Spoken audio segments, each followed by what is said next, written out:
খবরটি নিবেদন করছেন ব্যাটারি বাজার কৃষ্ণনগর, নদিয়া। আপনারা দেখছেন ব্যাটারি বাজার Krishnanagar, Nadia.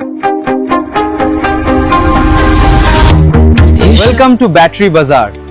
We have everything you need. Battery বাজার সব ধরনের ব্যাটারির একমাত্র বিশ্বস্ত প্রতিষ্ঠান। আমাদের ঠিকানা হল হাতারপাড়া, কৃষ্ণনগর, নদিয়া।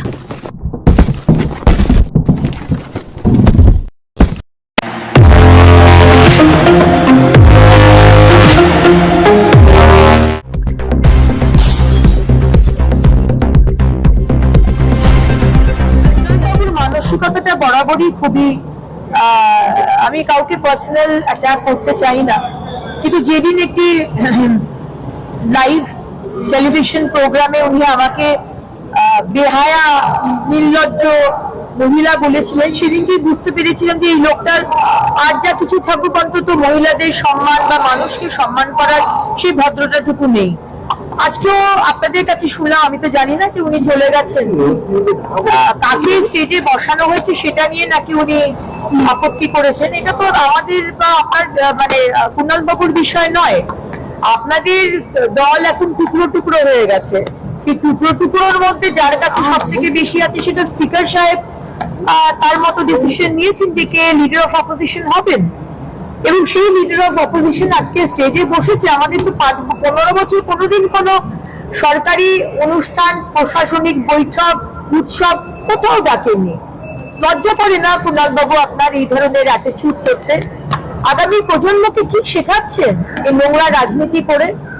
তাকে স্টেজে বসানো হবে, তাই কি নিচে বসবে সেটা সম্পূর্ণ স্পিকার মহোদয়দের। আমরা দেখিয়ে দিয়েছি, আমাদের মাননীয় মুখ্যমন্ত্রী একবার নয় বারবার দেখিয়েছেন যে কিভাবে উন্নয়নের কাজে আমরা সবাইকে পাশে চাই।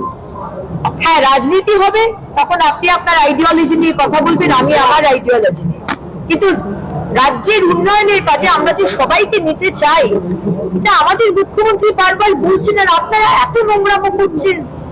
আপনাদের এত বড় ম্যান্ডেট দিল বাংলার মানুষ আপনাদের এগেনস্টে, তারপরেও আপনাদের লজ্জা নেই, শিক্ষা নেই।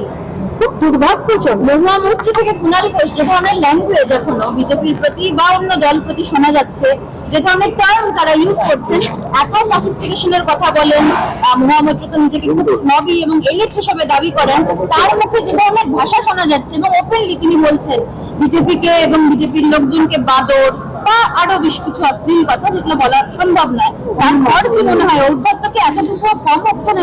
দেখুন, আজকে ঔদ্ধত্যের জন্য আজকে এই মহুয়া মৈত্রীর ভাষা বলুন, কুণাল বাবুর সাধারণ মানুষকে অপমান করা বলুন, অবজ্ঞা করা বলুন, বা অভিষেক ব্যানার্জির গাড়ির বনেটে উঠে বা গাড়ির বনেটের নিচে পকেটে হাত দিয়ে বিভিন্ন রকমের ভাষায় মানুষকে আক্রমণ করা বলুন, এই জন্যই তো আজকে আপনাদের এই দশা হয়েছে।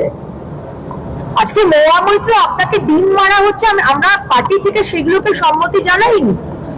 আমাদের অধ্যক্ষ মহোদয়, আমাদের মুখ্যমন্ত্রী বারবার বলেছেন আমরা সেটা সমর্থন করি না, কিন্তু আপনি যে ভাষায় আরেকটি দলের কর্মীদের আক্রমণ করছেন, আপনি তো ইনস্টিগেট করছেন মহুয়া মৈত্র। আপনি কি পাবলিসিটি পাওয়ার জন্য আর ন্যাশনাল মিডিয়াতে জায়গা পাওয়ার জন্য এটা করছেন? আমার মনে হয় হয়তো এই জন্যই আপনি করছেন। এই বাদরের বাচ্চা হনুমান বলার অধিকার আপনাকে কে দিয়েছে? মা কালীকে সিগারেট খায়, মদ খায়, আপনি তো বলেছিলেন।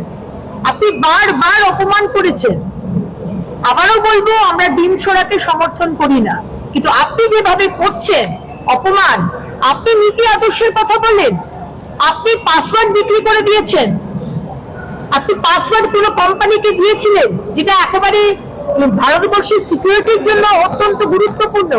আপনি যে কিছু পাননি তার বদলে তা তো নন, গিভ অ্যান্ড টেক পলিসিতে আপনার হয়েছিল। আপনি অন্তত নীতি আদর্শের কথা আপনার মুখ থেকে বাংলার ছেলেমেয়েরা শুনতে চায় না। হুমায়ুন কবির আজকে তো তিনি আসেননি। হুমায়ুন কবির আবার পাকিস্তানের সাথে ভারতের শান্তির দূত হিসেবে সই করছেন, পাকিস্তানকে বন্ধু বানাতে চান এবং বলছেন তিনি যা করছেন সবটাই তার দলকে বাঁচানোর জন্য। দলকে বাঁচানোর জন্য হিন্দুদের উপর এরকম টার্গেটিং কথা। দেখুন, এই ধরনের মানুষ পাকিস্তানকে বন্ধু বানাবেন না, চায়নাকে বানাবেন না, বাংলাদেশকে বানাবেন, সেটা আপনার দায়িত্ব নয়, আমারও দায়িত্ব নয়। সেটা মাননীয় প্রধানমন্ত্রীর দায়িত্ব। আপনি বলার কেউ নয়। আপনার যদি সেটা দেখার দরকার হয় আপনি পশ্চিমবঙ্গকে দেখুন।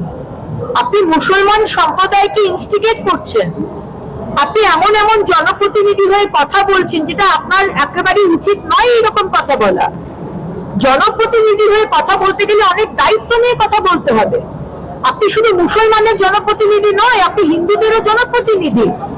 আপনি বারবার বলছেন আপনি সরকার, আমাদের সরকার হওয়ার আগে বলেছেন, আমাদের সরকার হওয়ার পরে বলছেন, আপনাকে মাননীয় মুখ্যমন্ত্রী অ্যালার্ট করছেন, ওয়ার্ন করছেন। সুতরাং হুমায়ুন কবির, যেটা আপনার দায়িত্ব নয়, দেশের প্রধানমন্ত্রীর দায়িত্ব, তো তার উপর ছেড়ে দিন না। আপনার যেটুকু জুরিসডিকশন আপনি সেটাকে দেখুন, তার বেশি কাজ করার না আপনার দরকার না আমার দরকার। উস্কাবেন না, নয়তো ইউএপিএ যে আইন আসে দেশদ্রোহিতার আইন, সেটা আপনার